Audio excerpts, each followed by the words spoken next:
తిరుపతిలో నాకు తిరుపతి సేవ తెలిసింది అని అంటే మిమ్మల్ని అందరినీ చేయిస్తున్నానంటే కారణం మా చిన్నాన్న గారు. లేకపోతే నాకు తిరుపతి సేవే తెలియదు, అసలు ఎలా వెళ్ళాలో కూడా తెలియదు. అన్ని 2 సంవత్సరాలు నన్ను భరించారు ఆయన, నన్ను భరించి నాకు అన్నీ నేర్పారు. ఇలా వెళ్ళాలరా అని. ఇప్పటికీ కూడా ఆయన చెప్పి నేను తిరుపతి సేవకి వెళ్తాను.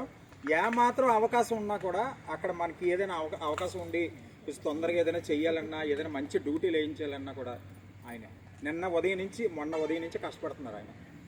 దీనికోసమే నేనేం చేసింది ఏట్లేదు, ఓన్లీ ఫోన్ కాంటాక్టే.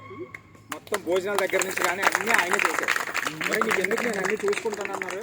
అందరితో ఫోన్ మాట్లాడారు. లేకపోతే ఈ ప్రాంగణం 12,500 రూపాయలు ఈరోజు మనం చేసుకున్నామంటే కారణం మా చిన్నాన్న గారే. ఆయన అందరితో మాట్లాడి, యువ గారితో అందరితో మాట్లాడి చేయించారు.